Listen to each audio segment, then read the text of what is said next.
I want to start with Steve Bannon's support. Steve Bannon's statement. This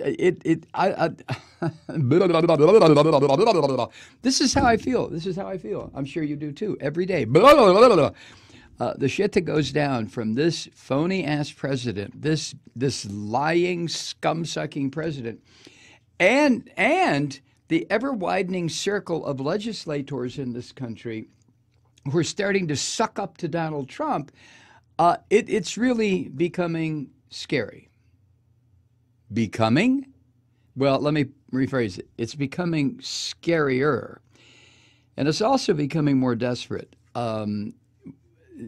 Something has to happen to break the stranglehold that this psychotic son of a bitch and his psychotic fucked up family and the psychotic Republicans in the legislative branch have over the country. It's got to be broken. It has to be. But anyway, in the meantime, Steve Bannon's statement, as you know, Bannon was the architect of this ghoul, Donald Trump, and his rise to the presidency. You can, we can credit all kinds of people with Trump's ascendancy, as it were.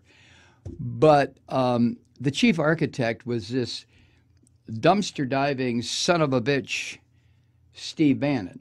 Well, as you know, Bannon was quoted in several times in the book Fire and Fury that came out last week and has just turned the country on its ass, if anybody's paying attention. And Bannon is quoted in there as saying, among other things, that Donald Trump Jr. committed treason, which he did. I mean, he's a slimy little bastard, Donald Trump Jr., just like his old man, only worse. And because he's got daddy to protect him and run interference for him, as do all the Trump children, as you probably have already figured out. And that Jared Kushner, that little son of a bitch who's, oh yeah, he's going to have special portfolio to bring peace to the Middle East. Right. The only thing that Kushner is bringing to the Middle East is his ugly ass, skinny ass to get millions, tens of millions of dollars to run his real estate empire back here in the United States. It's just really sickening. I hope I live long enough, I really do, to see this bullshit come to an end. And I'd like to see some of these people go to prison. I really, really would. I would offer anything, well, not anything, to see these people go to jail. Oh, my God. But I digress. Steve Bannon, who, when his quotes became known, that appeared in the book, Steve Bannon became persona non grata all over the right-wing neo-fascist establishment in this country, especially with the people who have been funding these creeps. And there are some billionaires in this country, not just the Koch brothers, but other billionaires. I'm sure you've heard their names. Who there's one woman who said, "Well, I'm just going to cut off his money. To hell with that," because of what Bannon said about Trump Jr., Ivanka, the whole goddamn family. If Bannon is a slime ball, but he's not like Trump to the extent that he lies about everything. Trump lies about everything. I can't wait till he commits perjury in front of Mueller or Mueller's people. That's going to be fun because Trump is an habitual pathological liar, and Bannon not quite there yet, right? Bannon is an operative. He talks shit. He diverts attention. He puffs up monsters to run for office, but he still speaks the truth.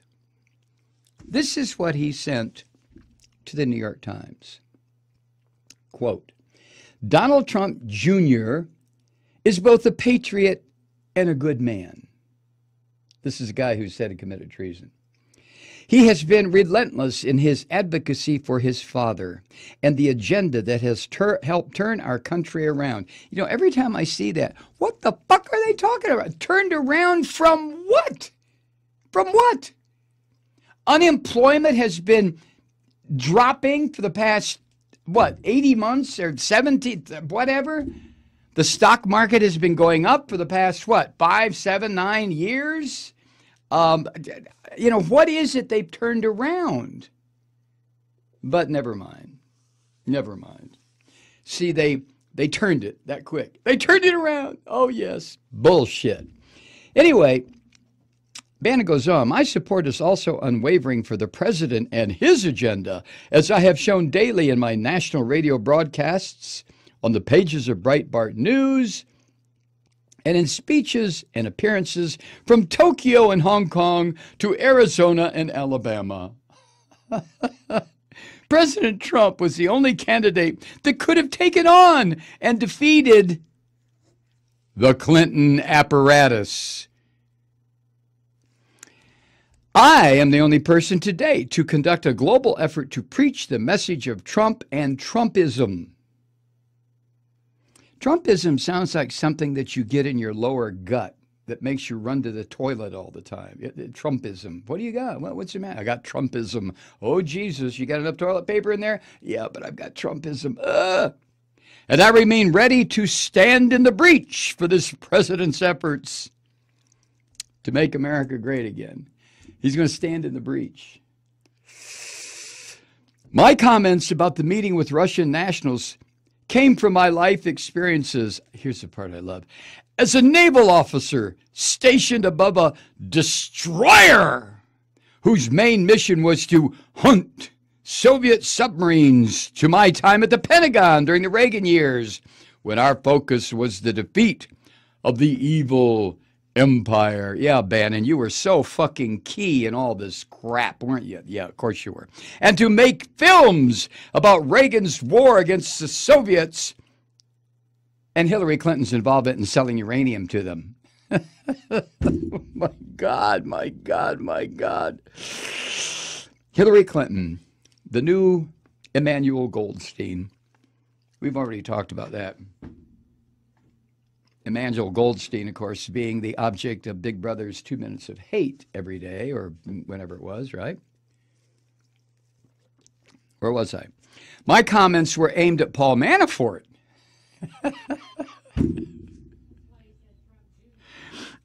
Which is why I said Trump Jr. I meant Paul Manafort, but Trump Jr., Paul Manafort, sounds the same. Honest mistake. Anybody could do it. My comments were aimed at Paul Manafort, a seasoned campaign professional who didn't spend any time with the Trump organization at all, if you listen to this asshole in the White House, right? A seasoned campaign professional with experience and knowledge of how the Russians operate. Hillary Clinton would know that too, right? He should have known they're duplicitous, cunning, and not our friends. To reiterate, these comments were not aimed at Don Jr. Oh, God forbid you should think that. Everything I have to say about the ridiculous nature of the Russian collusion investigation, I said on my 60 Minutes interview. There was no collusion. And the investigation is a witch hunt. Now, wait a minute. Wait a minute. You dumb shit. Previous paragraph, you said that Manafort should have known that the Russians are duplicitous, cunning, and not our friends. This just keeps getting squirrelier and squirrelier, doesn't it? The statement goes on. I regret that my delay in responding to the inaccurate reporting regarding Don Jr. I'm surprised he doesn't call him Donnie Jr. Don Jr. has diverted attention from the president's historical accomplishments in the first year of his presidency.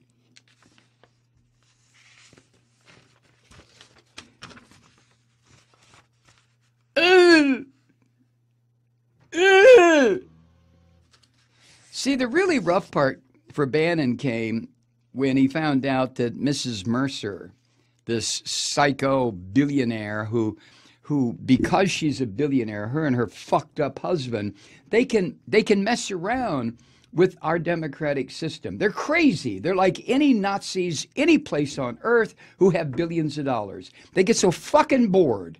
I mean, how many times can you fly around the world? How many times can you spend your ass off until your hands are bloody from pulling out your platinum Amex card? How many times you can do that? Eventually, when you're on the level of the Mercers and the Koch brothers, eventually you sit there and say to yourself, you know, I need to do something that's fun for me. I think I will fuck over the entire American political system. That's what I'll do because it's based on money and I have money. Oh, shit, do I have money. So Mrs. Mercer, excuse me,